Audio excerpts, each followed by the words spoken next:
Hello, Kat. Hiya, how are you? I'm good. How are you doing? I'm very good. I'm looking Great. forward to it. Apparently, it's going to be nice weather this weekend. It It looks like it's is. going to be glorious for at least a week. So- Yes. Well, Sophie's not based in the Northeast, so she's probably got even hotter weather coming. I am in the kind of northeast, so I'm in East Yorkshire, so just a little bit further down the coast. So it's still, I think, similar kind of weather. So, oh, that's good. Well, I'm going on a hike on Monday, which I think is going to be super hot. So I might even get the super white legs out. Um, Lovely. Anyway, before we get into things, how has this month been for you, Kat? Did you get a chance to look at the storytelling content drop? No, I haven't. I've been doing all sorts of other stuff. Yeah, And but I'm really excited, Sophie, because I've seen you before where you were doing something with Samantha Harmon, because I did her Woman Yeah, Who challenge and I loved it. And I could we did see how you brought a unignorable lot. our unignorable masterclass. Yeah. And I'm really looking forward to you speaking at the Getting On Summit. Yes, yeah. me too. Rachel and I were just talking about how I'm almost 8 months pregnant. So it's all fine. I've actually been having a very good, easy pregnancy so far, but it's like she needs to stay in there because I've got stuff to do, including speaking on a stage. Oh, bless you. We are definitely looking forward to it. And do you have any sort of questions like now, because you've got a captive audience, a captive sort of, Yes. time now with Sophie. Have you got any questions, Kat? So, my I'm doing I'm in a new stage of my belief in myself and my worth, etc. And that whole becoming unignorable thing that you've spoken about. And I'm finally ready to be able to push through what all the stuff is in your head that stops you doing all of that. And I suppose I'm getting into a situation. So I've got two businesses. One is a spin out from Durham University, and I kind of hid behind that for quite a while because it made it easier to promote a professor and like all of this research rather than me. And now I've got Mhm. a book out for my own business on that's separate. It's really different. It's a spell book for stakeholders. It feels like leather. It's got spells. It's amazing. And it makes a really dry management topic actually interesting and useful. I love that. Yes. So I've got my book launch for it on the 22nd of June. So I'm obviously incredibly nervous, got ridiculous rejection sensitivity at the moment, thinking everybody in the world hates me, but it's fine. I'll just push on and get known. I suppose really what I'm wanting to know more about is how to craft a story about what I bring as a person, and then those things are in the background and it kind of leads out to that rather than the other way around of what I've been doing. So you're looking at crafting your founder story that then has the shoots of all of the work that you do rather than them dictating to you. Yes. I mean, first of all, definitely watch the recording because we go through this in quite a lot of depth in those trainings. But the key thing really is to start with your values and what it is that you stand for, your core message as the human being in the center of all of this. Um, just from you saying that you've taken a really dry topic and turned it into a spell book tells me quite a lot about the kind of way that you think and your creativity. And I want to hear more about that because that bringing that with your expertise already makes me feel like I'm going to have a much more interesting experience working with you, that it's going to give me an insight that I might not get somewhere else. So really drilling into what matters to you and why, and also your audience. So who are you talking to and why does this message that your kind of core message, why does that matter to them? And really go from there, I would say. It's not, it's kind of a hard question to answer because it's multifaceted. So, and this is, yeah, and that's Welcome what to the my whole sort brain. of, and it's perfect. It's just that that's what the training is about. So it's looking at the kind of foundational building on this. Um, but I also launched my first book or published my first book in March, and it's about something it's almost perpendicular to my actual work. And I also had that experience of, well, how do I bring all of this together, which is, I think, can be a real challenge sometimes, and you've got lots of different passions and ideas and ways of working. And I realized that the red thread that ran through all of it, which I care so deeply about, is self-expression and owning your truth and your trust and your brilliance and your story, and looking at how stories that we tell ourselves impact how we allow ourselves to show up in the world, as well as the stories that we tell the world and how people and businesses receive us in the world. So when I started to get really clear on that as me as an individual, and that was what I cared about, and that was my personal message, the rest of it made sense around that. So it's really important to get clear on, like, what is it that's driving you as a person, as an individual, as a leader, a founder, or what have you, and what matters to you? What's the message that you could talk about over and over and over again? And then how does that relate to the different elements of your work? Fabulous. Because I have started noticing. So before, what I was finding was I was ending up talking about topics that I needed to prep for, I suppose. And there needed to be quite a lot of work involved in doing that. And now I've started realizing that because I'm more clear on what my message is now and who I'm saying it to, I can just turn up to stuff, quite frankly, and I can Mhm. talk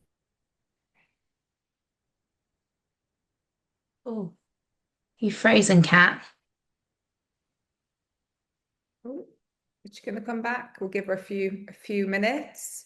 as well as try to note what conversations. Cat, I Oh my think your God. connection's not great. Could you just repeat that for me, please? Oh no. Okay. I think you're back now. Oh, She might dip in and dip back out. She might dip out and dip back in, hopefully. Ah, that's better. it's always the way, isn't it? The internet. Can you hear us, Kat?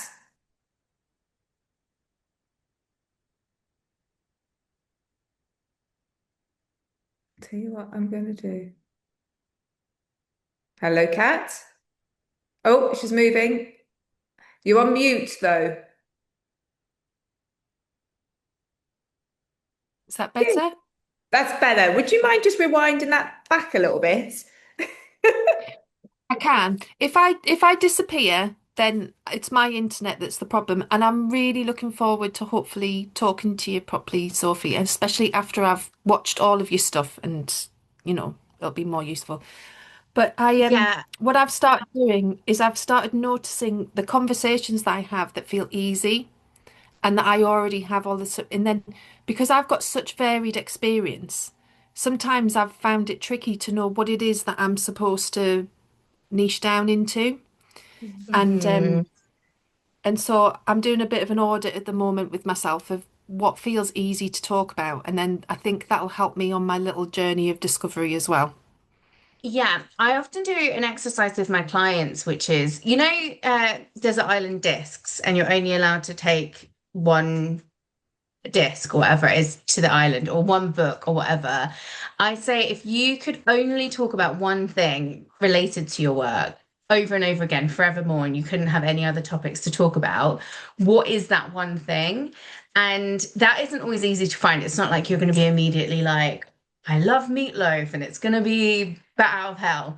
But if you start really, really thinking about it and asking yourself, like, is this the thing, or is this a facet of the thing, and start drilling down and down and down, then you should be able to see a clear thread that runs through everything. And if it helps as well to really go back to your values and look at how your values drive your work is also really important. Fabulous. And then I suppose one last question. Mhm. And again, I apologize if this is in the training. I What impressed me about you when I've seen you before is how you have unlearned, I suppose, social conditioning to keep yourself small and how you've pushed through people saying that maybe it's cringy, like how you have to show up to be like full yourself. Mm. Do you have any advice from someone who's just at the beginning of that journey, how to overcome that in themselves or push through a bit? That fear of being seen as too much or too big for your boots or that you've got too full of yourself is such a common experience for women. And so many of us have been conditioned for before we were even born because our mothers were conditioned and our mothers' mothers were conditioned to shrink ourselves and downplay ourselves and put ourselves into boxes to fit the status quo. So first of all, it's really not easy, and that's okay because it's such a huge unlearning process, and it's not one and done. It's a process of investigation. It's actually what my book is about, is how do you strip away the layers of this conditioning to really find the truth of who you are and show up in that truth and allow yourself to shine even when it's uncomfortable. So, the first step really is to become aware of all of the ways that this conditioning is keeping you small. So, really noticing when you feel the need to apologize for yourself, noticing when you feel the need to diminish yourself, because we do that all the time. Even just things like, say you're at a networking event, and rather than just striding up and saying, "Hi, my name's Kat, can I come sit with you?" A lot of us will be like, "I'm so sorry to bother you. Can I just come in?" And, "Oh, sorry." And then there's like so many sorries as you're trying to move the chair out, and then you sit down and you've already apologized for yourself 5 times before you've even introduced yourself. And that's really, really common. And once you start noticing it and not making yourself wrong for it, noticing it and understanding that it's completely normal and conditioned into what most of us, then you can start becoming more aware and more accountable to how you allow yourself to move through that. And it takes a lot of time. I definitely would recommend reading my book. It's called It Beyond sounds like it. Palatable. Yeah, it It's sounds like and it'd be good for me. What's it called, um Sophie? Just because I think was it's two of you were talking at once there.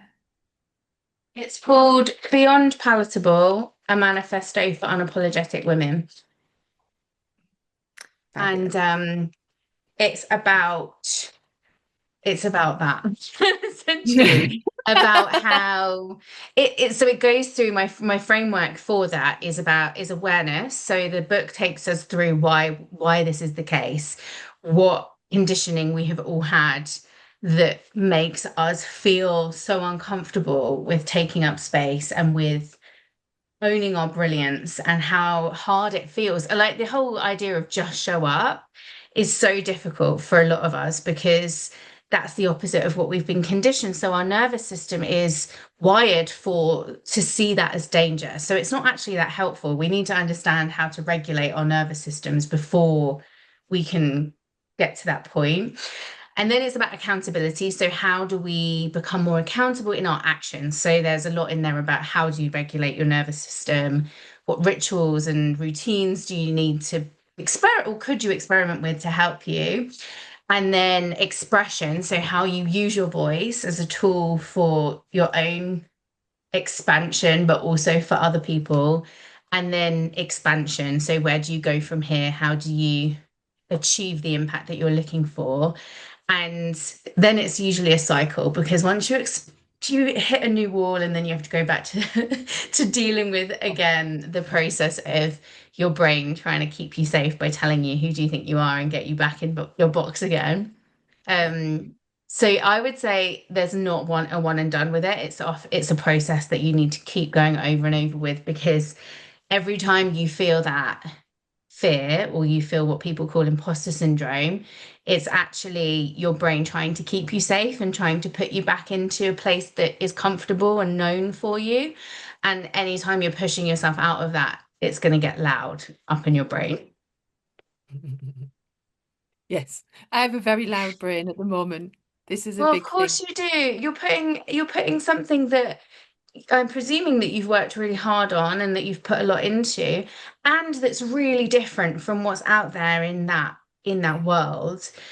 That's a huge thing to do. It would be really weird if your brain wasn't telling you all of the reasons why what you're doing is ridiculous. Who do you think you are? You're going to fail. Everyone's going to think you're an idiot. Da, da, da, da, da, over and over again. Like that's literally your brain just going, "No, Kat, no, this is dangerous."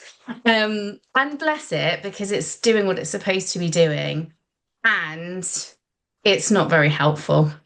And it doesn't know about expansion and getting itself out there and having all of these incredible experiences and opportunities. It just knows safety. That's its only job. Thank you. That's really helpful, and I shall be buying your book now. I think you'll get a lot from it. But also, honestly, I've done so much of this work. And when I published Beyond Palatable, it was my absolute dream. I got a publishing deal. It was everything that I had wanted. And I felt so hollow and just terrible afterwards. And I thought I was going to be on this cloud nine. And I thought, what's going on? What's wrong with me? And I realized actually, this is just that upper limit problem. This is just my brain going, who do you think you are? Da, da, da, da. Because it was pushing me out of my comfort zone. And that is always scary. It is. So Thank you keep for doing it. helping I people with can't these wait to things. hear. Sorry, Kat, I spoke over you. Thank you so much for helping people with this. This is such a huge barrier for so many people, especially women. And I really appreciate everything that you do. And I can't wait to see it. And I hope we don't get an extra story of the baby coming. I hope that too. It's gonna be fine. She and I have already had words. She's not coming early. And that would be like a good month, that over a month early. So really hope that doesn't happen.